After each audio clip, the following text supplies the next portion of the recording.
তুমি না আমার শ্রেষ্ঠ উম্মত, আমি না শ্রেষ্ঠ নবী, তো আমি এই আমলনামা নিয়ে কেমনে মালিকরে দেখাবো? আমি কেমনে দেখাবো যে আল্লাহ আয় মাওলা এটা আমি শ্রেষ্ঠ নবীর শ্রেষ্ঠ উম্মতের আমলনামা, এটা কিভাবে দেখাবো? এই জন্য আমরা এই কিতাবে পড়ছি উর্দুতে যে নবী তখন বলবে, উম্মত তুমি আমার এত বড় বেইজ্জতি কেমনে করলা? আজ হাসরের ময়দানে তুমি আমার উঁচা মাথা ছোট করে দিলা উম্মত। আমি তো এমনটা আশা করি নাই, আমি তো এমনটা আশা করি নাই। আমি তো 23টা বছর কোনোদিন ঠিক মতো খাই নাই, ঘুমাই নাই। আমি তো 23টা বছর দুয়ারে দুয়ারে ঘুরছি, কभी আরশ पर कभी फरश पर, कभी उनके दर कभी दर बदर, गमे आशिकी तेरा शुक्रिया मैं कहाँ कहाँ से गुजर गया। কই থেকে কই ছুটছি, কখনো হাটে, কখনো ঘাটে, কখনো মাঠে, কখনো বাজারে, কখনো একজনকে, কখনো 10 জনকে ধাক্কা দিছে। উটের পোষা নারী বুড়ি আমার পিঠে চাপায় দিছে। আবু লাহাব আমারে গামছা দিয়া ধরে টাইনা কাবা ঘরের সীমানার থেকে টেনে বের করে দিছে। আবু জাহেল আমারে ধাক্কা দিতে দিতে খানায় কাবার সীমানার থেকে বের করে দিছে। আমি এত অপমান সইলাম, এত বেইজ্জতি সইলাম, আমি এত পাথরের আঘাত সইলাম। বিনিময় উম্মত তোদের কাছে আমার এই কলিজা ছেঁড়া রক্ত ভেজা দিন দিয়ে গেলাম, ইসলাম দিয়ে গেলাম, কোরআন দিয়ে গেলাম, সবকিছু এভাবে ছুঁড়ে ফেলে দিছ। আজ 30 বছরে যে নবীর কথা মনে পড়ে নাই, 60 বছর বয়স এখনো বিড়ি সিগারেট খান মিয়া, কেমনে নবীজির সামনে দাঁড়াইবেন? এই উম্মত, এই মুসলমান, আল্লাহর সাক্ষী রেখে আজকে রাতে ঘুমাইবার আগে একবার ভাইবেন, একবার ভাইবেন, একবার। 60 বছর বয়সেও বিড়ি সিগারেট ছাড়তে পারেন নাই, 60 বছর বয়সেও গালি দেওয়া বন্ধ করতে পারেন নাই, 60 বছর বয়সেও চা দোকানে নাচ গান বেড়ি দেখার অভ্যাস ছাড়তে পারেন নাই, 60 বছর বয়সেও সুদের টাকা নিচ্ছেন, কিস্তিতে টাকা নিতেছেন।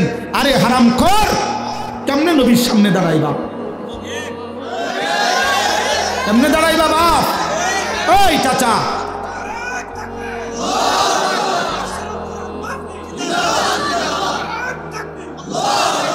কেমনে দাঁড়াইবা বাপ? কেমনে দাঁড়াইবা? চাচা কেমনে দাঁড়াইবেন? কি মনে করছেন সুপারিশ? হাসরের ময়দানে নবীর সুপারিশ কি মামুর বাড়ি নাকি? এটা সাহাবন মনে করছেন আপনি? হ্যাঁ, আপনি কি ভাবছেন এটা? আপনি বিড়ি খাইতে খাইতে বেহেশতে যাবেন গা? হ্যাঁ, আপনি সুদ খাইতে খাইতে বেহেশতে যাবেন গা? আপনি কিস্তি উড়াইতে উড়াইতে বেহেশতে যাবেন গা? খামখেয়ালি মনে করছেন এটা? আখেরাত খামখেয়ালি? খোদার কসম, কোরআন শরীফে আছে ১৪ লক্ষ আম্বিয়া আদম থেকে নবী মুহাম্মদ সাল্লাল্লাহু আলাইহি সাল্লাম পর্যন্ত হাসরের ময়দানের ভয়ে দিবানিশি কাঁদছে। এমন কোন নবী নাই, এমন কোন নবী নাই হাসরের ময়দানে কাঁদছে, হাসরের ময়দানের ভয়ে কাঁদে নাই। এমন কোন সাহাবী নাই যারা হাসরের ময়দানের ভয়ে কাঁদে নাই।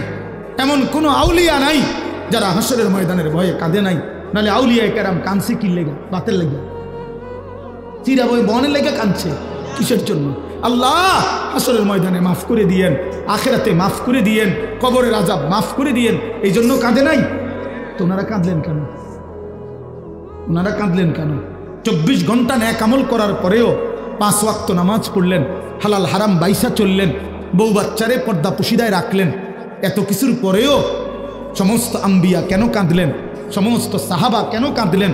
সমস্ত আউলিয়ায়ে বুজুর্গানে দ্বীন কেন কাঁদেন? কেন কাঁদেন আপনি বুঝেন না? হাসরের ময়দান খামখেয়ালি? কথা বলেন না কেন?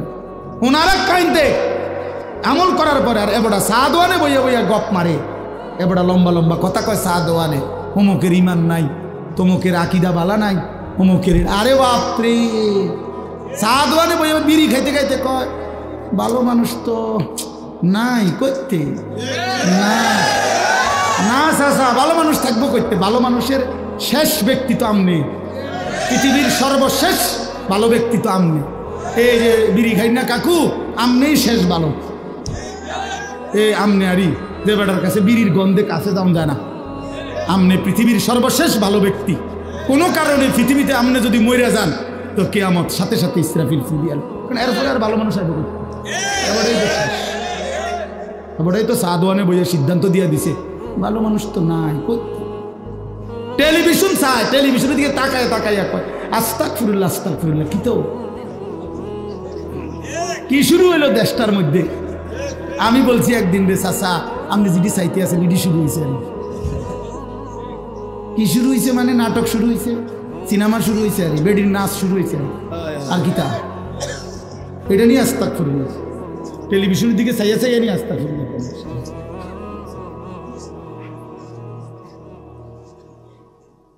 আস্তাগফিরুল্লাহ আস্তাগফিরুল্লাহ। কথা শেষ। আমার বলার উদ্দেশ্য হলো আমি আপনাদের কাছে এতটুকুই বুঝাইতে চাইছি। আমার বাপ আপনাদের সামনে আমার মজার মূল বক্তব্য এটাই, ভাবতে শিখেন। কবর ভুলে গেলে হবে না, পাশ কাটলে হবে না। আপনি পাশ কাটতে যাইতে পারতেন না, এনে যাইতে হবে এটার ভিতরে, ঠিক কিনা বলেন না? আরে নওজোয়ান বলো না। তাইলে বন্ধু আমার বাপ, তুমি যেমন পড়ালেখা করছো আমিও পড়ালেখা করছি।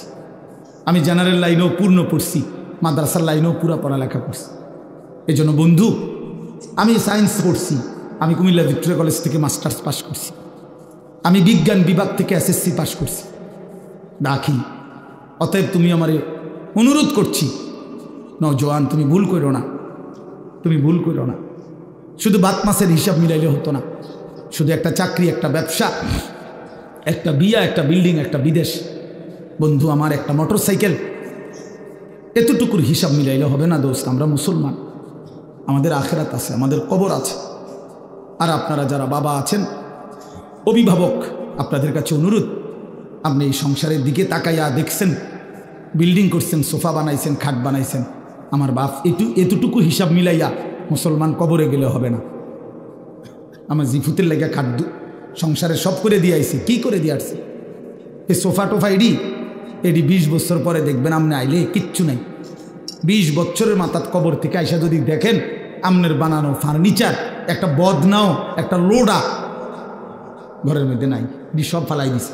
এগুলো আর এখন চলে না। জিঙ্গাইলে কইব দাদা ঠিক আছে আপনি বানাইছেন যত্ন করে, কিন্তু ওই মডেল এগুলো এখন আর চলে না, এগুলো আমরা ফেলে দিছি আরও 5-7 বছর আগে। যদি আপনি আইবেন জানতাম কবর থেকে, তাহলে না ওই টাঙ্গায় রাখতেন। মূলত আল্লাহর কথা বলতে পারা এটাই সৌভাগ্য। কম হোক বেশি হোক, অল্প জনের সামনে হোক আর বেশি জনের সামনে হোক। আবার আল্লাহর কথা শুনতে পারা এটাও সৌভাগ্য। আল্লাহর কথার জন্য ইন্তজাম করা এটাও সৌভাগ্য। এই জন্য সংখ্যা কোনো মূল বিষয় না, নির্দিষ্ট পরিমাণ সময় কোনো বিষয় না। নবী সাল্লাল্লাহু আলাইহি ওয়াসাল্লাম বলছেন, বাল্লিগু আন্নি ওয়ালাউ আয়া। তার মানে একটি আয়াত, একটি বাক্য হলেও আমার কথা তোমরা পৌঁছিয়ে দাও, পরিমাণে কম হোক, তারপরও এই একটি কথাই তোমরা পৌঁছিয়ে দাও। হাদিসের মধ্যে আছে, হযরত আবু যর গিফারি রাদিয়াল্লাহু তাআলা আনহু তিনি বলতেন যে আল্লাহর কসম, তোমরা যদি আমার গর্দানের মধ্যে তলোয়ার রাখো এবং আমি যদি বুঝি তলোয়ার দিয়ে আমাকে কোপ দেওয়ার 1 মিনিট সময় বাকি, মানে কোপ দিতে দিতে আমি নবী সাল্লাল্লাহু আলাইহি সাল্লামের একটি বাক্য বলতে পারবো, যদি এটুকু সুযোগও আমি বুঝি, উনি বলেন আল্লাহর কসম আমি ওই মুহূর্তেও আমার রাসূলের কথা বলে দেব, ওই মুহূর্তেও বলব। এই ছিল সাহাবায়ে কেরামের হিম্মত, ফিকির। তাহলে এই জন্য বললাম আল্লাহর কথা বলতে পারা এটা অনেক বড় সৌভাগ্য। আল্লাহ তাআলা প্রিয় ভাই মাওলানা ইসরাফিলকেও পুরা দেশবাসীকে সাথে রেখে, সামনে রেখে কথা বলার তৌফিক দান করেন। মুআজ্জাজ মুহতারাম হাজিরিন, আমি আপনাদের সামনে পবিত্র কোরআনুল কারীমের 2 নম্বর পারা, 2 নম্বর সূরা, সূরাটার নাম সূরায়ে বাকারা। এই সূরার 185 নম্বর আয়াত তেলাওয়াত করেছি। আয়াতের অংশবিশেষ, অর্থাৎ আয়াতটা একটু লম্বা, পুরা আয়াতটা পড়ি নাই, আয়াতের কিছু অংশ তেলাওয়াত করেছি। এই আয়াতটিকে সামনে রেখে মাহে রমজানকে উপলক্ষ করে সামান্য কিছু কথা। কিশোর নওজোয়ান যত ছেলে আছো বাপ, আমার অনুরোধ ভাইয়া, একদম ঘড়ি ধরা অল্প কিছুক্ষণ সময় আমি কথা বলবো, ইনশাল্লাহ চেষ্টা করব। এই জন্য দয়া করে দোস্ত আমার অনুরোধ, এই হাতে ধরা যে মোবাইলগুলো, এগুলো নামায় ফেলো ভাইয়া। কেউ হাতে মোবাইল ধরে রেখে রেকর্ড ভিডিও এটা করা যাবে না। আমি অনুরোধ করলাম এবং এটা আমার আদেশ।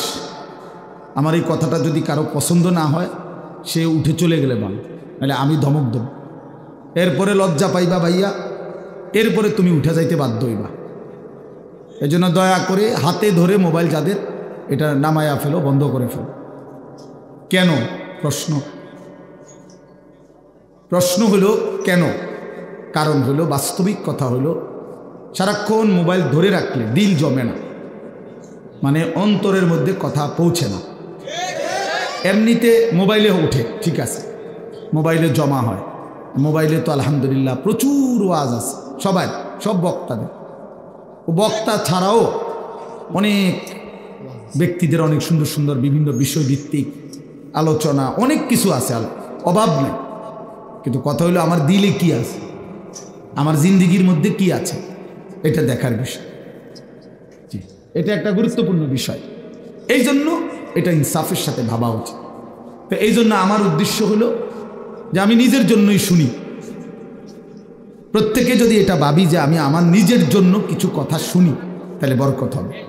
কোরআন আমার জন্য, আমাদের নবী সাল্লাল্লাহু আলাইহি ওয়াসাল্লামের হাদিস আমার জন্য, এটা মনে রাখতে হবে।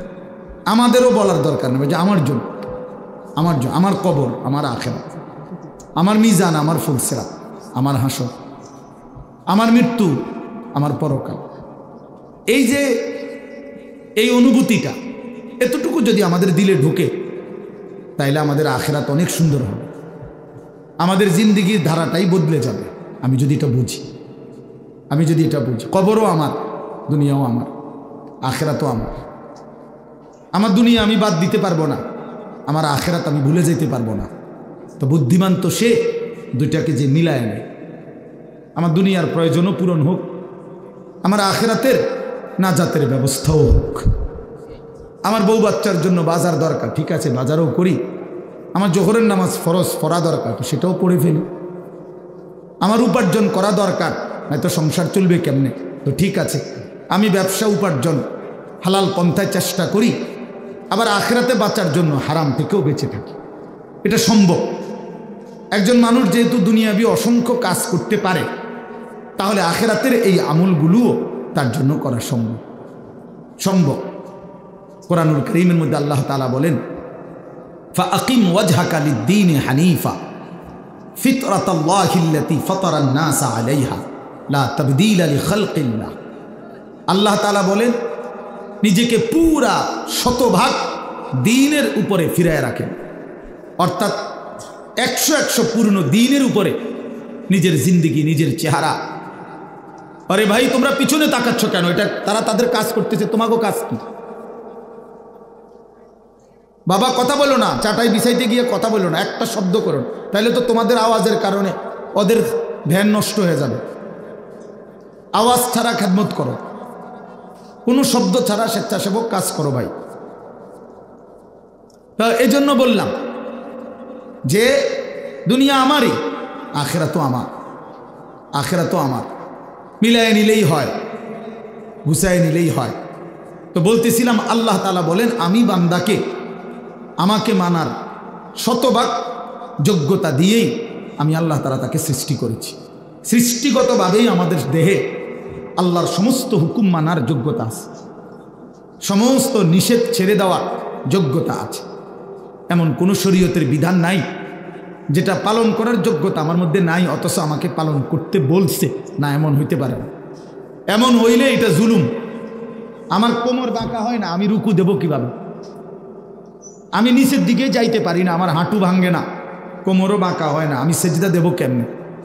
তাইলে যদি আমার কোমর না ভাঙতো, মানে বাঁকা না হইতো, হাঁটু যদি না বাঁকা হইতো, তারপরেও যদি আমাকে বলতো যে সেজদা দাও, তাইলে না এটা জুলুম?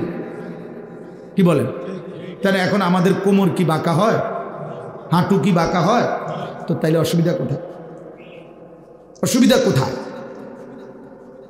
এই জন্য বললাম, বাপ ইনসাফ করে চিন্তা করলে, মানুষ যদি বিবেক খাটায়, সামান্যতম ন্যূনতম বিবেক যদি কারো দিল, বিবেক বুদ্ধি বিবেচনা যদি কেউ খাটায়, কাজে লাগায়, তাইলে খোদার কসম সে আল্লাহর নাফরমানি করতে পারে না।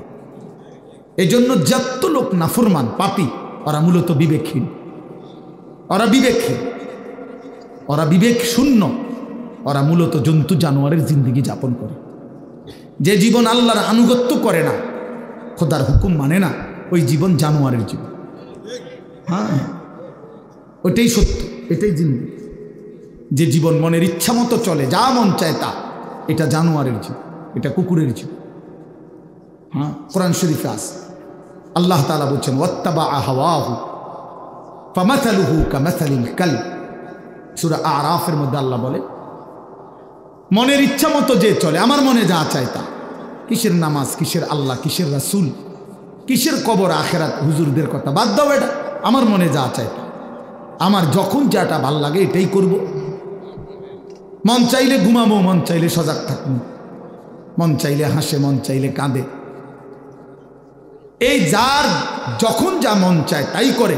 আল্লাহর বিধান, রাসূলের বিধান, কোরআনের বিধান যে অনুসরণ করে না, খোদার কসম আল্লাহ বলছে ফামাসালুহু কামাসালিল কালব, তার উদাহরণ আল্লাহ বলেন কুত্তার মতো। কুত্তার মতো, এটা কুত্তা, এটা কুত্তা। কামাসালিল কালব অর্থ হল কুত্তা, কালবুন অর্থ কুত্তা, কুকুর। অতএব যে জীবনে সেজদা নাই, ওই জীবন কুকুরের জীবন। মনে রাখো ছেলেরা, নিজের পরিচয় মিলাইয়া নিও, আত্মপরিচয় মিলাইয়া নিও। তুমি মানুষ না জানোয়ার, তোমার লোকে তুমি বুঝ করে নিও, অসুবিধা নেই। তোমার রাত তোমার কাছে, আমার রাত আমার কাছে, তোমার দিন তোমার কাছে, আমার দিন আমার কাছে, তুমি মিলাইয়া নিও।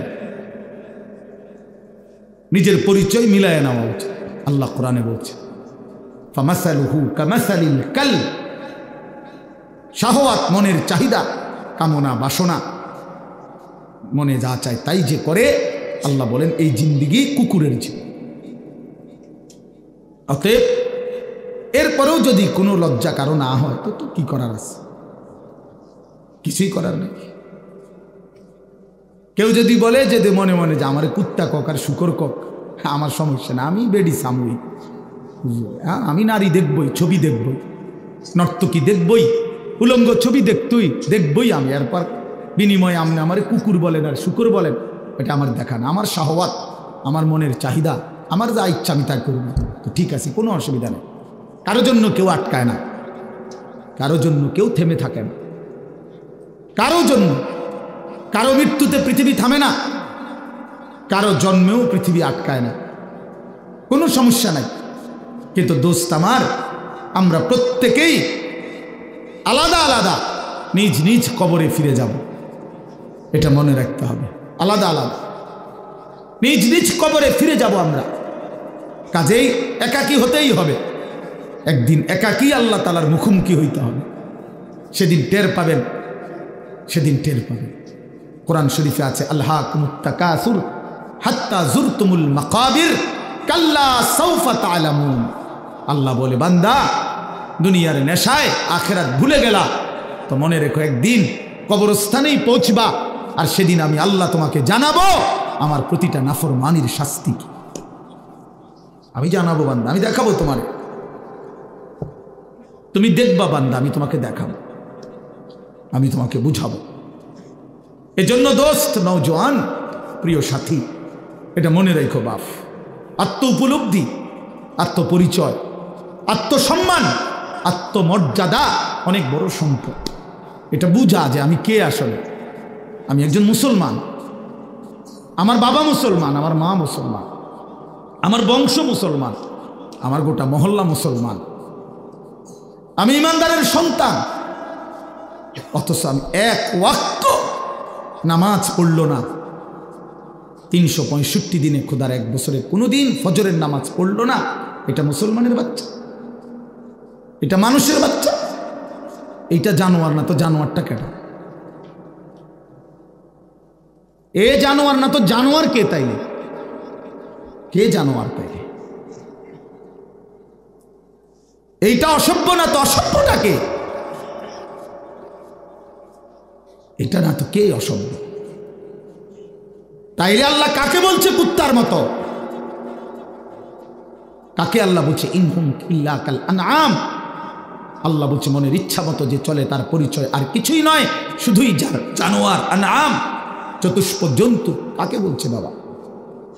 এই মানুষ রূপী এই জানোয়ারদেরকে বলছে, যাদের জিন্দেগিতে সেজদা নাই, আল্লাহ নাই, আখিরাত নাই। কে মা, কে বাবা, কি ধর্ম, কে বানাইছেন, কিচ্ছুর খবর নাই। মোবাইল, নারী, ছবি, অশ্লীল দৃশ্য, অসৎ বন্ধুদের আড্ডা, হাসি ঠাট্টা, সারা রাত মোবাইলে উলঙ্গ ছবি দেখতেছে, সকাল 9টা 10টা পর্যন্ত ঘুমায় আছে।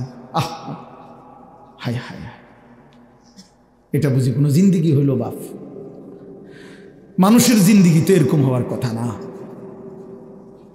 এক চতুষ্প জন্তু, এক রাস্তার কুকুরও তো এতক্ষণ ঘুমায় থাকে না। এক চতুষ্প জন্তু, জানোয়ারও তো এমন হয় না। এই জন্য বাপ এটা বোঝা উচিত। প্রিয় ভাই আমার, ছেলেরা আমার, কোনো একজনও যদি বুঝে থাকো তো তুমি মনে মনে হিসাব মিলাই, তোমার বন্ধুর লগে না, তুমি একা হিসাব মিলাইবা। আসলে আমি কে? কে আমাকে বানাইলেন? কেন বানাইলেন? আমি কোত্থেকে আসলাম? তিনি আমার কাছে যা চাচ্ছেন আমি তা করছি কিনা? আমি যা করছি আমার আল্লাহ তা চাচ্ছে কিনা? প্রতিদিন নিয়মিত যে মানুষগুলো মৃত্যুবরণ করে তারা কোথায় যায়? কে তাদেরকে নিয়ে যায়? কেউ তো মরতে চায় না, কিন্তু কেউ তো থাকতেও পারে না। কোন অদৃশ্য মালিক তাদেরকে নিয়ে যাচ্ছে।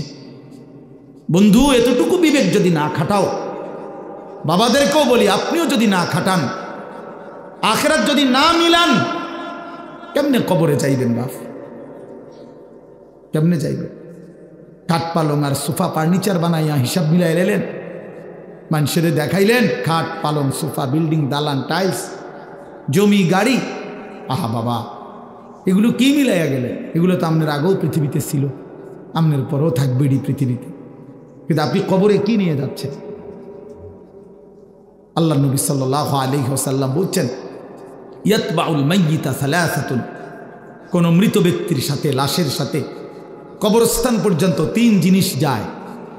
আহলুহু ওয়া মালুহু ওয়া আমালুহু, তার পরিবারের সদস্যরা সাথে যায়।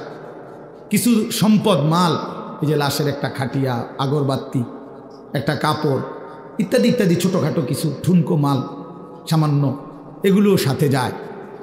আর ওয়া আমালুহু, তার সারা জিন্দিগির আমল, কর্মকাণ্ড, সেটাও তার সাথেই যায়। ফায়ারজিউ ইসনান ওয়া ইয়াবকা ওয়াহিদ, 2 জিনিস ফিরে আসে। এক, তার বংশধর, পরিবার, মহল্লাবাসী ফিরে আসে, এবং ওই খাট কাপড়গুলোও ফিরে আসে। আর শুধুমাত্র তার আমল, ভালো কিংবা মন্দ, ওইটাই তার কবরের সাথে থেকে যায়। এই জন্য দোস্ত, আমরা আমাদের 1 সেকেন্ড, 1 ঘন্টা, 1 মিনিট, একটা নিঃশ্বাস যেটা একবার পড়ছে, এটা আর কোনো দিন আমরা হিসাবের বাহিরে আড়াল করতে পারবো না। কোরআনুল কারীমের মধ্যে আল্লাহ বলছেন, লা ইউগাদিরু সাগীরাতান ওয়ালা কাবীরাতান ইল্লা আহসাহা। এই ফেরেশতারা ডান কাঁধে বাম কাঁধের, ছোট থেকে ছোট, বড় থেকে বড়, জীবনের প্রতিটা স্পন্দন, প্রতিটা নিঃশ্বাস পর্যন্ত আল্লাহর কসম আমলনামার মধ্যে উঠায় রাখছে। 24 ঘন্টার 1টা মিনিট বাবা, ছেলেরা, সবাইকে বলি, আমাকেও বলি, আড়াল করার কোনো সুযোগ নাই, কোনো সুযোগ নাই বন্ধু। কোনো রাত, কোনো দিন, কোনো ঘন্টা, কোনো মিনিট, সেকেন্ড, আর কোনো দিন আমার আড়াল করবার সুযোগ নাই আল্লাহর কাছ থেকে। এই জন্য আমরা যদি এটা না বুঝি বাবা, অনেক নওজোয়ান, তোমরা চেহারা সুরত দেখলে বোঝা যায় বাপ, কতদিন হয় নামাজ পড়ো না। তোমার মালিকরে এমন ভুলা, কেমনে ভুললা? কোন মার ঘরে জন্ম নিলা? কোন বাবার ঘরে বড় হইলা? বাপেরই বা এত বড় বেইজ্জতি কেমনে করলা? মারে এত বড় অপমান কেমনে করলা? মা তো পরিচয় দিছে মুসলমান, বাবাও তো জানে তুমি মুসলমান, তুমি নিজেও তো জানো তুমি মুসলমান। মুসলমান এমন হয়, মুসলমান এমন হয় যে 1 ওয়াক্ত নামাজ পড়তে মন চায় না, এটা মুসলমানের বাচ্চা। ঠিক মতো কখনোই পেশাব পায়খানা করে পাক পবিত্র শরীয়ত মতে হয় না, এটা মুসলমানের বাচ্চা। হ্যাঁ, 24 ঘন্টা নারী ছবি ছাড়া, নাটক সিনেমা ছাড়া, টেলিভিশন সিনেমা ছাড়া, নর্তকী দেখা ছাড়া জীবন যার কাটে না, এটা মুসলমানের সঙ্গে? মুসলমান এমন হয়? এই জন্য আমার বন্ধু, আমি অনুরোধ করছি প্রত্যেকের কাছে, আমাকেও বলি, আপনাদেরকেও বলি, নওজোয়ান ছেলে তোমাদেরকেও বলি, বাপ একজন হইলে একজনই মনে রাখো, নিজের হিসাব কইরো বাপ। ওয়ালতানদুর নাফসুম মা কদ্দামাত লিগাদ। আল্লাহ তাআলা বলছে প্রত্যেকটি প্রাণ, প্রতিটা আত্মা আলাদা হিসাব করো, লক্ষ্য করো আজকের দুনিয়া থেকে আগামীকালকের আখিরাতের জন্য কি পাঠিয়েছ। চোখ বন্ধ করলেই মৃত্যু থামবে না, ভুলে গেলেও মৃত্যু থামবে না, না বুঝলেও মৃত্যু থামবে না। বুঝে আসলেও মরে যাবেন, না বুঝলেও মরে যাবেন। চোখ খোলা থাকলেও মরে যাবেন, চোখ বন্ধ থাকলেও মরে যাবেন। হাসলেও মরে যাবেন, কাঁদলেও মরে যাবেন। রাজপ্রাসাদের অট্টালিকায় থাকলেও মরে যাবেন, জীর্ণ কুঠির কুড়ে ঘরে থাকলেও মরে যাবেন। প্রিয় বন্ধু, যেটাকে আড়াল করার কোনো সুযোগ নাই, মৃত্যুকে পাশ কাটবার কোনো সিস্টেম নাই, কোনো সিস্টেম নাই। 7 মহাদেশের মালিকও যদি হয়, 7 রাজার ধনও যদি কেউ পায়, তারপরেও যেহেতু মৃত্যুকে বাদ দেওয়ার, আড়াল করবার কোনো সিস্টেম নাই, অতএব প্রস্তুতি নেওয়া এটাই বিবেকবানের উচিত। কারণ যেহেতু আমি মৃত্যুকে আড়াল করতে পারবো না, অতএব মৃত্যুর জন্য প্রস্তুতি নেওয়া এটাই চূড়ান্ত বুদ্ধিমান। কোনো সুযোগ যেহেতু নাই, কোনো সিস্টেম যেহেতু নাই, পৃথিবী সৃষ্টির শুরু থেকে আজ পর্যন্ত যেহেতু এমন কোনো সিস্টেম নাই, অতএব মরতেই হবে। হবে কিনা বাপ? বলেন না সবাই, হবে কিনা? মরতেই হবে। এজন্য আখিরাতের প্রস্তুতি নেওয়া, কবরের প্রস্তুতি নেওয়া, পরকালের ফিকির করা, এটাই মুমিনের জিন্দেগি। মুসলমান তাকেই বলে, মুসলমান তাকেই বলে। ওই দেখেন ওই অপদার্থ কি করে, কত বড় অসভ্য দেখছেন, আবার হাসে, বেয়াদব। এই বেয়াদব এমনই হয়, অসভ্য এমনই হয়। ওই যে বললাম শাহওয়াত, মনের চাহিদা, যে হুজুর তোমার বাপও যদি মানা করে, আমি তো কারো কথাই শুনি না, তুমি হুজুরের কথা শুনবো কীর্তন, আমি তো জীবনে কারো কথাই শুনি না, আমার আবার হুজুর কি আর পাবলিক কি, আমি তো চলি আমার মতো করে। বুঝলেন? এই জিন্দেগি, এটাই জীবন। আপনি নিষেধ করবেন, শুনবেন না, আমি তো আমার মতো চলি, আমার মতো চলি। আমি তো নিষেধ করছিলাম বাপ, আমি তো বলছি প্রথম যে আমি সুন্দর করে বললাম, বলছি কিনা? হ্যাঁ, অসংখ্য ছেলে পেলে বললাম না আজকে, বাবা তোমরা অগণিত ছেলে, তোমরা মনে করছো তোমরা অনেক সুখে আছো, কারণ মা বাবা পারিবারিক বন্ধন থেকে তোমরা মুক্ত। অর্থাৎ তোমাদের বাবা আর তোমাদেরকে ফেরাইবার জন্য সাহস করে না, তোমাদের মা আর তোমাদেরকে দিনদার বানাবার ফিকির ছেড়ে দিছে, মহল্লার বাসী ছেড়ে দিছে, তোমাদেরকে ছেড়ে দিছে। বাপ, তোমরা এখন বন্ধুদের আড্ডায় ঘন্টার পর ঘন্টা, বাকি টাইমে একাকী যখন হও, সারা রাত মোবাইল। তার মানে তোমার কোনো মা নাই, বাবা নাই, অভিভাবক নাই, কেউ তোমারে রাগ দিবে, ডাক দিবে, কেউ তোমারে ফিরাবে। আপন ঘরে ঘুমায়, মা বাপ জীবিত, কিন্তু একটা দিন চোখের পানিও পড়ে না, বলেও না। আমার 365 দিনে আমার 16 বছরের ছেলেটা একদিনও ফজরের নামাজ পড়ে না। এত বড় জানোয়ার মুসলমানের ঘরে কেমনে ঘুমায় বেটা? এত বড় জানোয়ার কেমনে ঘুমায় মুসলমানের ঘরে? তার বাপ কোথায়? তার মা কোথায়? আহা, তার পরিবার এভাবে ভুলে গেল কেমনে? কিরে বাপ, তোমার উপরে খোদার কি পরিমাণ লানত করছে, খোদার গজব পড়ছে বেটা। এই জন্য কেউ তোমার কেউ কিন্তু মনে করাই দেয় না যে রে বাপ তোর জাহান্নাম দেখা যায়, তোর জাহান্নাম দেখা যায়। কেউ মনে করায় না ছেলে পেলেদেরকে, বুঝছে? কেউ মনে করায়। ওহো, সবাই তামসা দেখতেছে, চোখের সামনে আমাদের ছেলেরা নষ্ট হয়ে যাইতেছে, বখাটে হয়ে যাইতেছে, মসজিদে নামাজ চলতেছে, এক ওয়াক্ত নামাজ পড়ে না। কারো কোনো ফিকির নেই। তার বাবা কই, মা কই, দাদা কই, দাদি কই, তার নানা কই, নানি কই, চাচা কই, মামা কই, ফুফা কই, খালু কই, তার বড় ভাই কই, তার বড় বোন কই। কেউ কিচ্ছু বলে। হেইতে হেইতের মতো হাসে, লাফায়, চুল রাখে তার ইচ্ছা মতো, প্যান্ট পরে তার ইচ্ছা মতো, দুপুরে খানা বিকালে খায়, বিকালের খানা রাইতে খায়, সারা রাত, রাতের 3টা বাজে দেখবেন মোবাইলে ছবি দেখতেছে, ভোরবেলা 9টা বাজে গেছে, ঘুম থেকে উঠতেছে না। এটা মুসলমানের জিন্দিগি? এটা মুমিনের জীবন? এটা বাবা মার সংসার? এটাই সার্থকতা জীবনের? বলে পৃথিবীর সর্বাধুনিক মজবুতি প্রযুক্তি দিয়েও যদি আপনি সোফা বানান, খাট বানান, কি লাভ হবে যদি স্ত্রী সন্তান নাফরমান হয়? হ্যাঁ, যদি ছেলে মেয়ে বেনামাজি হয়, মেয়েটা যদি বেপর্দা হয়, স্ত্রী যদি বেপর্দা হয়, কি ফায়দা? অর্জন কি? জিন্দেগির অর্জন কি? এই জন্য আমি অনুরোধ করছি আপনাদের কাছে, দয়া করে ফিকির করেন, ফিকির করেন। ছেলেরা বাপ, নষ্ট হইও না বাপ। যদি অব্যাহত গুনাহ পাপ একটা শেষ, এই প্রসঙ্গটা শেষ করতে চাই। একটা চূড়ান্ত কথা আপনারা বাবাদেরকেও বলি, একটা গুরুত্বপূর্ণ কথা মনে রাখবেন। কোরআন শরীফে আছে, কেউ যদি গুনাহ লাগাতার করতে থাকে, খোদার কসম আল্লাহ একদিন নারাজ হয়, আর সেদিন আল্লাহ পাক ইচ্ছা করে তাকে আল্লাহ তাআলা পথভ্রষ্ট করে দেয়। আর কোনোদিন আল্লাহ ইচ্ছা করেই তারে আর হেদায়েত দেয় না, আলোর পথে ফিরতে দেয় না, কল্যাণের পথে আসতে দেয় না, জান্নাতের পথে আর আসতেই দেয় না। খোদার কসম, এটা কোরআন শরীফের আয়াত। আল্লাহ বলছে, একদিন আমি সত্যি সত্যি রাগ করলে ফানসাহুম আনফুসাহুম, আমি আল্লাহ নিজেই তোর আখিরাত ভুলায় দেব। যা, ঠিক আছে বান্দা, গরু ছাগল কুকুর বিড়ালের মতো খা, ঘুমা, পেশাব পায়খানা কর, যৌন চাহিদা মনে পূরণ কর, ঠিক আছে বান্দা, খালাস। নুয়াল্লিহি মা তাওয়াল্লা ওয়া নুসলিহি জাহান্নাম। যা বান্দা, তোর এই উল্টো পথে চলছিস, চলতে থাকো উল্টো, আমিও তোরে উল্টো পথে চালায়া দিলাম। তো মনে রাখো, একদিন ওয়া নুসলিহি জাহান্নাম, উল্টো পথে চলতে চলতে একদিন তোমারে আমি আল্লাহ ধাক্কা দিয়া, লাথি দিয়া ফেরেশতাকে বলে জাহান্নামে ফেলে দেব, জাহান্নামে ফেলে দেব।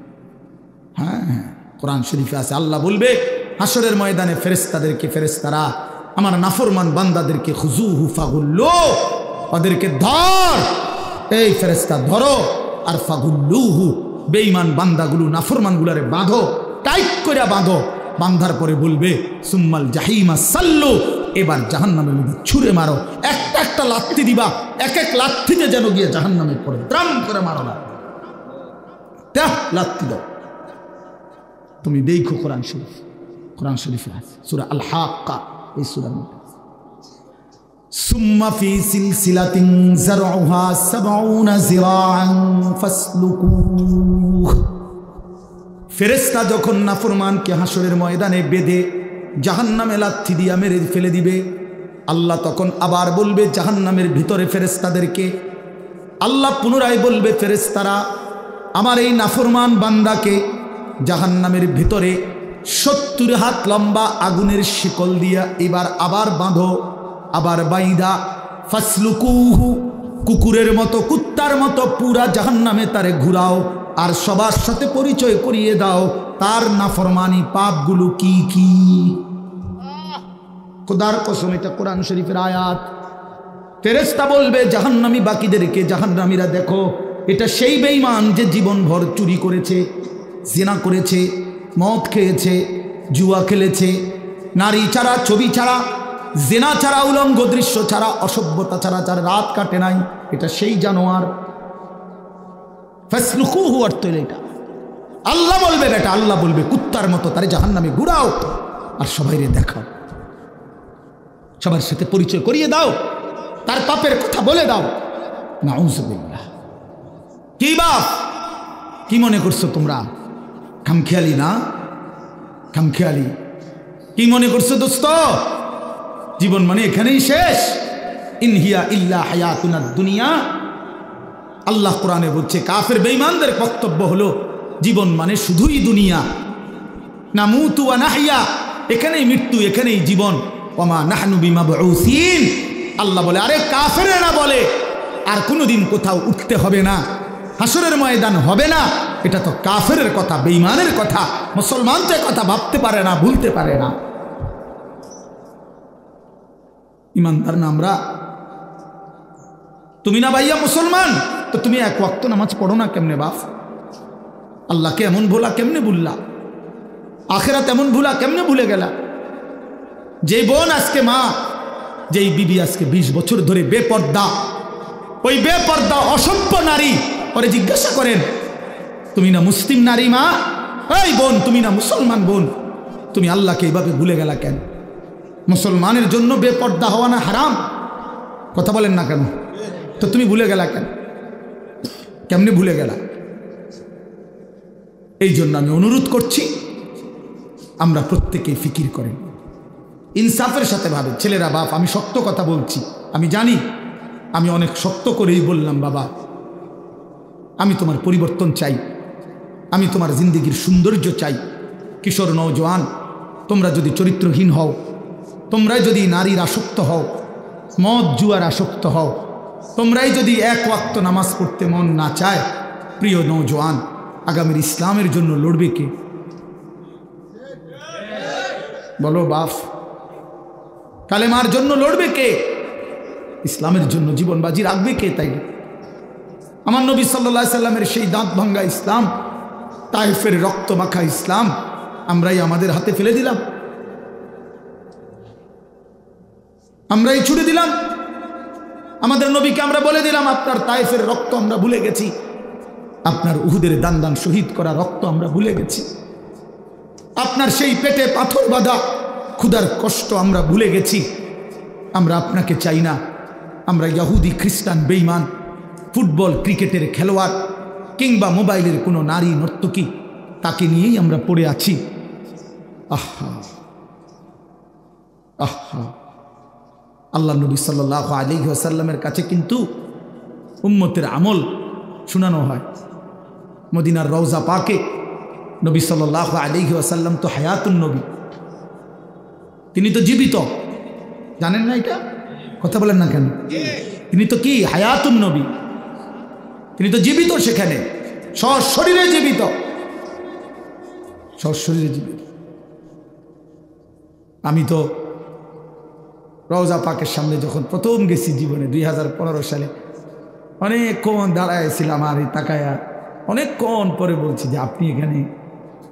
আমি সেই ছোটবেলার থেকে নবী আপনার নাম শুনছি, কত লক্ষবার আমি আপনার দুরূদ পড়েছি, আর আপনি এখানে?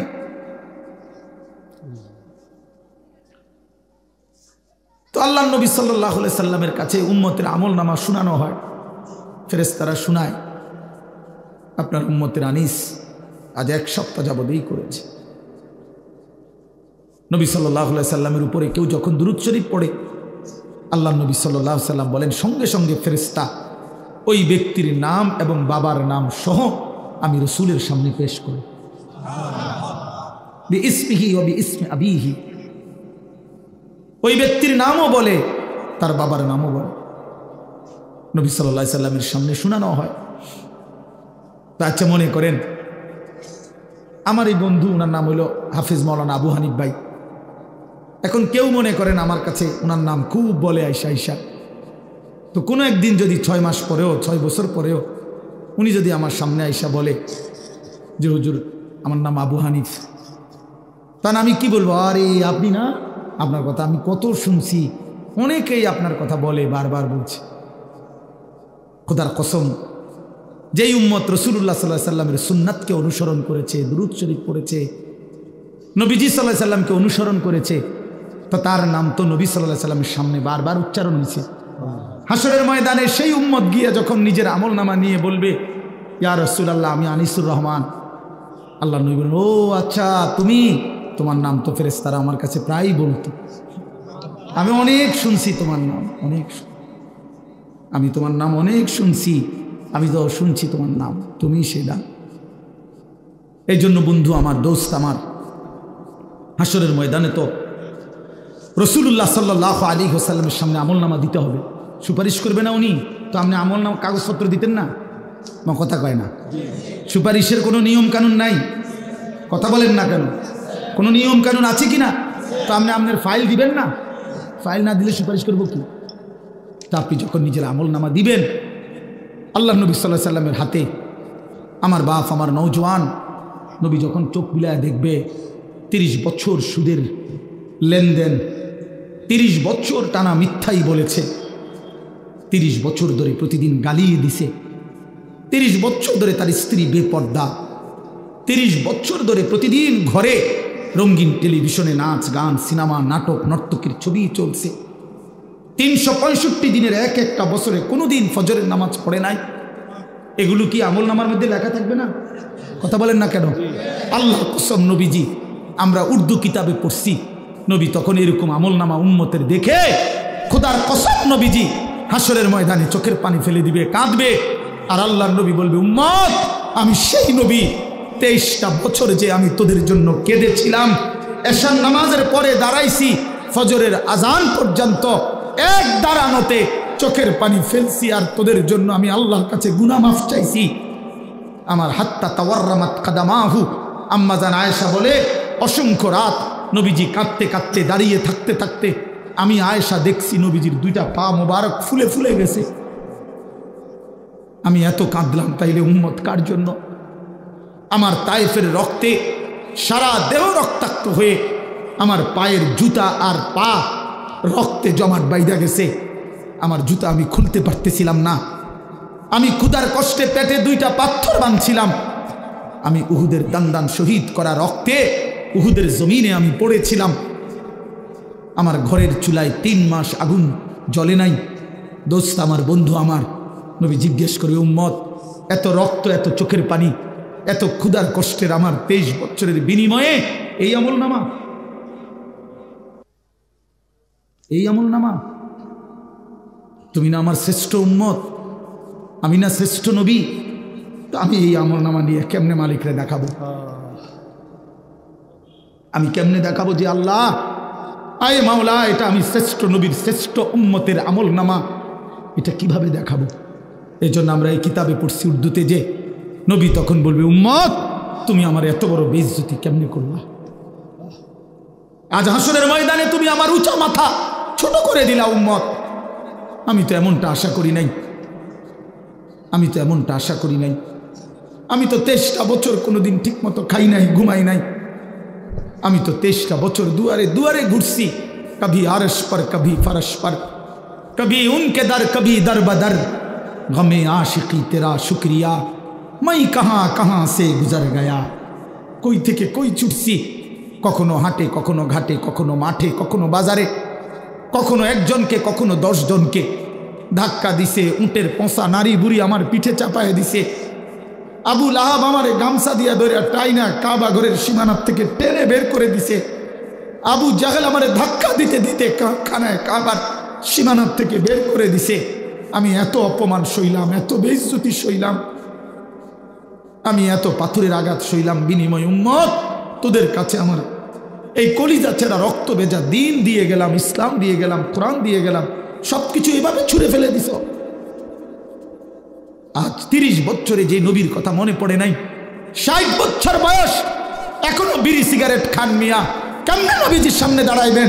এই উম্মত, এই মুসলমান, আল্লাহরে সাক্ষী রেখে আজকে রাতে ঘুমাইবার আগে একবার ভাইবেন, একবার ভাইবেন, একবার। 60 বছর বয়সেও বিড়ি সিগারেট ছাড়তে পারেন নাই, 60 বছর বয়সেও গালি দেওয়া বন্ধ করতে পারেন নাই, 60 বছর বয়সেও চা দোকানে নাচ গান বেড়ি দেখার অভ্যাস ছাড়তে পারেন নাই, 60 বছর বয়সেও সুদের টাকা নিচ্ছেন, কিস্তিতে টাকা নিতেছেন। আরে হারামখোর, কেমনে নবীর সামনে দাঁড়াইবা?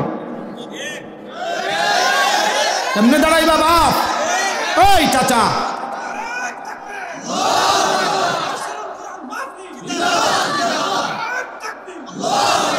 কেমনে দাঁড়াইবা বাপ? কেমনে দাঁড়াইবা?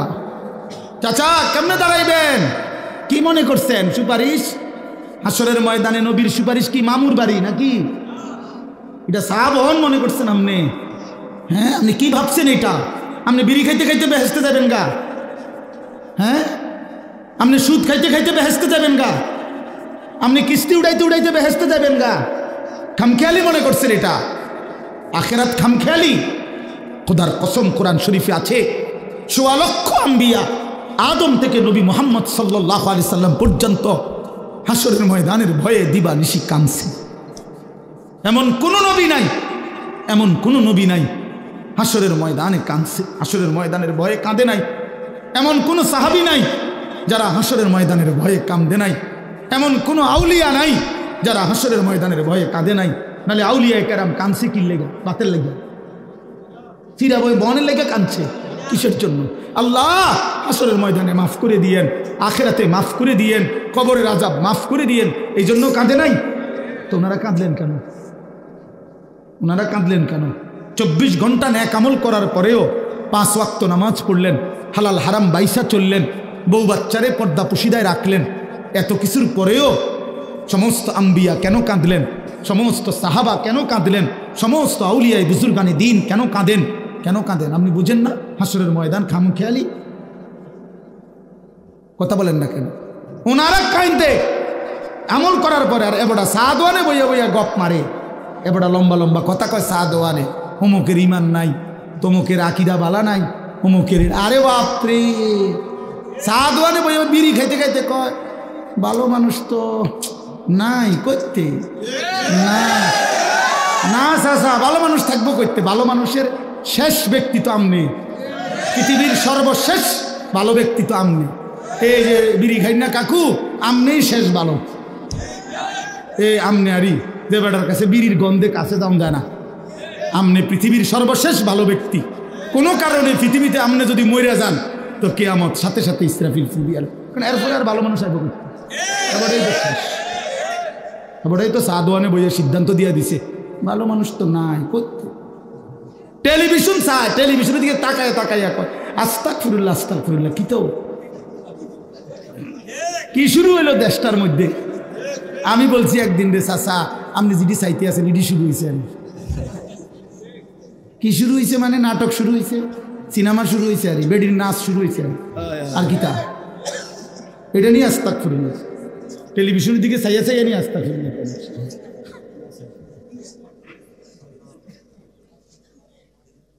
আস্তাগফিরুল্লাহ আস্তাগফিরুল্লাহ। কথা শেষ। আমার বলার উদ্দেশ্য হলো আমি আপনাদের কাছে এতটুকুই বুঝাইতে চাইছি। আমার বাপ আপনাদের সামনে আমার মজার মূল বক্তব্য এটাই, ভাবতে শিখেন। কবর ভুলে গেলে হবে না, পাশ কাটলে হবে না। আপনি পাশ কাটতে যাইতে পারতেন না, এনে যাইতো বেটার ভিতরে, ঠিক কিনা বলেন না? আরে নওজোয়ান বলো না। তাইলে বন্ধু আমার বাপ, তুমি যেমন পড়ালেখা করছো আমিও পড়ালেখা করছি। আমি জেনারেল লাইনেও পূর্ণ পড়ছি, মাদ্রাসার লাইনেও পুরা পড়ালেখা করছি। এই জন্য বন্ধু আমি সায়েন্স পড়ছি, আমি কুমিল্লা ভিক্টোরিয়া কলেজ থেকে মাস্টার্স পাস করছি, আমি বিজ্ঞান বিভাগ থেকে এসএসসি পাস করছি দাখিল। অতএব তুমি আমারে অনুরোধ করছি নওজোয়ান, তুমি ভুল করো না, তুমি ভুল করো না। শুধু ভাত মাসের হিসাব মিলাইলে হতো না, শুধু একটা চাকরি, একটা ব্যবসা, একটা বিয়া, একটা বিল্ডিং, একটা বিদেশ, বন্ধু আমার একটা মোটর সাইকেল, এতটুকুর হিসাব মিলাইলে হবে না দোস্ত। আমরা মুসলমান, আমাদের আখেরাত আছে, আমাদের কবর আছে। আর আপনারা যারা বাবা আছেন, অভিভাবক, আপনাদের কাছে অনুরোধ, আপনি এই সংসারের দিকে তাকাইয়া দেখছেন, বিল্ডিং করছেন, সোফা বানাইছেন, খাট বানাইছেন, আমার বাপ এতটুকু হিসাব মিলাইয়া মুসলমান কবরে গেলে হবে না। আমার জিফুতের লেগে খাট সংসারে সব করে দিয়ে আইছি। কি করে দিয়ে আসছি? এই সোফা টোফা এডি 20 বছর পরে দেখবেন আপনি আইলে কিচ্ছু নাই। 20 বছরের মাথাত কবর থেকে আইসা যদি দেখেন আমনের বানানো ফার্নিচার, একটা বদনাও, একটা লোডা ঘরের মধ্যে নাই, সব ফালাই দিছে। এগুলো আর এখন চলে না। জিঙ্গাইলে কইব দাদা ঠিক আছে আপনি বানাইছেন যত্ন করে, কিন্তু ওই মডেল এগুলো এখন আর চলে না, এগুলো আমরা ফেলে দিছি আরও 5-7 বছর আগে। যদি আপনি আইবেন জানতাম কবর থেকে, তাহলে না হয় টাঙ্গায় রাখতেন। কথা বুঝছেন? আসলে কি ফেলে দিবে এগুলো, দুনিয়া ফেলে দেয়, আপনার সন্তানই ফেলে দিবে, আপনার নাতি নাতনি দুনিয়া ফেলে দিবে। অতএব আমাদের জিন্দিগি আখেরাত। আমাদের জিন্দিগি কি বলেন? মোমেনের জীবন আখেরাত, মোমেনের হায়াত আখেরাত, মোমেনের রাত আখেরাত, মোমেনের দিন আখেরাত, মোমেনের হাসি আখেরাত, মোমেনের কান্না আখেরাত, মোমেনের স্বপ্ন আখেরাত, মোমেনের কল্পনা আখেরাত, মোমেনের পরিকল্পনা আখেরাত। অতএব এই আখেরাতের পরিকল্পনাকে সামনে রেখে আমরা আমাদের সামনে মাহে রমজান, এই মাহে রমজানকে সামনে রেখে আর মাত্র 20-21 দিন মাত্র আছে। এই মাহে রমজানকে সামনে রেখে আমি অনুরোধ করছি, দয়া করে প্রত্যেকে ইনশাআল্লাহ, নওজোয়ান ভাই তোমরাও, বাবা বয়স্ক বাবা আপনারাও, পর্দার আড়ালের মা বোন আপনারাও, হাত জোড় করে বলি, আমি আপনাদের ছেলে কারো, আমি আপনাদের কারো ভাই, আপনাদের কারো সন্তান, আপনাদের কারো নাতির বয়সী হতে পারি, আমি আপনাদেরকে অনুরোধ করছি। আর ছেলেরা তোমরা আমার সন্তান, তোমরা আমার ভাই, আমারও তো 15 বছরের সন্তান আছে, অতএব যাদের বয়স 15-16 ধরে নাও তুমি আমার সন্তান। আর এর চাইতে বড় যারা, তুমি আমার ছোট ভাই, আমারও তো ছোট ভাই আছে। আমি চাই না আমার সন্তান নষ্ট হয়ে যাক, আমি চাই না আমার ছোট ভাই বরবাদ হয়ে যাক, আমি চাই না আমার বাপ চাচা দাদা জাহান্নামী হোক। এই আশা নিয়ে আমি অনুরোধ করলাম, মাহে রমজানকে সামনে রেখে চলেন গুনাহ ছেড়ে দিন, হিম্মত করি বাপ, ছেলেরা বলো না বাবা, একটা মজবুত সিদ্ধান্ত নিয়া নারী ছবি, অশ্লীলতা, মোবাইলের আসক্তি, নারীর আসক্তি, মদ জুয়া, নাচ গান বন্ধু ছেড়ে দাও, হিম্মত করো, তুমি পারবা ইনশাআল্লাহ, তুমি পারবা। বাবা চাচাদেরকে বলি, হারাম রোজগার ছেড়ে দেন, বিড়ি সিগারেটের অভ্যাস ছেড়ে দেন, চা দোকানের আড্ডা ছেড়ে দেন। মা বোনদেরকে অনুরোধ করি, বেপর্দার জিন্দেগি ছেড়ে দিয়ে সিদ্ধান্ত নেন, এবারের রমজান গুনাহমুক্ত রমজান, বলেন ইনশাআল্লাহ। এবারের রমজান বন্দেগীওয়ালা রমজান। আল্লাহ বলবে, বান্দা ঠিক আছে, যদি 30 দিন গুনাহ থেকে বাঁচতে পারো, 30 দিন যদি আমার বন্দেগীতে ইবাদতে লেগে থাকতে পারো, আল্লাহ বলে, বান্দা ওয়াদা দিলাম লাআল্লাকুম তাত্তাকুন, 30 দিনেই তোমারে 1 মাসে মুত্তাকি বানায়া ঈদের দিন জান্নাতের ফ্লাইটে উঠায় দেব। 1 মাসেই জান্নাতি, 1 মাস। একটা রমজান তুমি 30টা দিন গুণনা আমারে সময় দাও, 31 দিন লাগবে না বান্দা, ভাল লাগলে 29 দিনেই আমি রেজাল্ট দিয়ে দেব। 30 বা 29 বান্দা, কথা এক কথা, তুমি আমার হুকুম মানবা, আমি তোমারে মুত্তাকি বানিয়ে দেব, 30 দিনেই জান্নাতি বানায় দেব। এই জন্য মাহে রমজান জান্নাতের মাস, মাহে রমজান আখিরাতের মাস, মাহে রমজান নিজের জীবন সাজিয়ে তুলবার মাস। এই জন্য আমরা চেষ্টা করবো তো ইনশাআল্লাহ। কিশোর নওজোয়ান 5 ওয়াক্ত নামাজ পড়ো, চরিত্রহীনতা ছেড়ে দাও বাপ।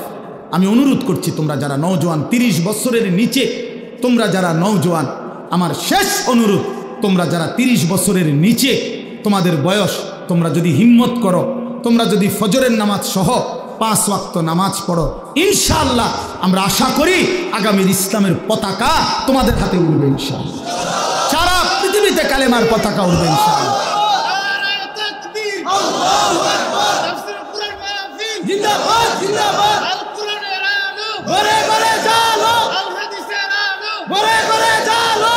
মাশাআল্লাহ, সারা পৃথিবীতে যুবক মনে রাখো, সারা পৃথিবীতে মুমিনের বিজয়, সারা পৃথিবীতে মজলুমের বিজয়, বিজয় ইনশাআল্লাহ। দেখবা সময়ের ব্যবধান, ইসরায়েল যুদ্ধবিরতি দিয়ে পরাজয় স্বীকার করে যুদ্ধ বন্ধ রাখছে, 15 মাস লাগাতার যুদ্ধ করে, হত্যা করে, রক্তের বন্যা বইয়েও গাজা ফিলিস্তিনকে হারাইতে পারে নাই। ইসরায়েলের কুত্তারা হেরে গিয়ে যুদ্ধবিরতি দিয়ে কুত্তারা ইসরায়েলে ফিরে গেছে। অতএব এই অল্প সময়ের ব্যবধানে দেখবা ফিলিস্তিন এবং গাজাতে কালেমার পতাকা উঠছে ইনশাআল্লাহ, ইনশাআল্লাহ বললাম ইনশাআল্লাহ। সিরিয়াতে কালেমার পতাকা উঠছে, আফগানিস্তানে কালেমার পতাকা উঠছে, ইনশাআল্লাহ আগামী দিনে তোমাদের হাতেও কালেমার পতাকা উড়বে। আল্লাহ তৌফিক দেন, কবুল করেন।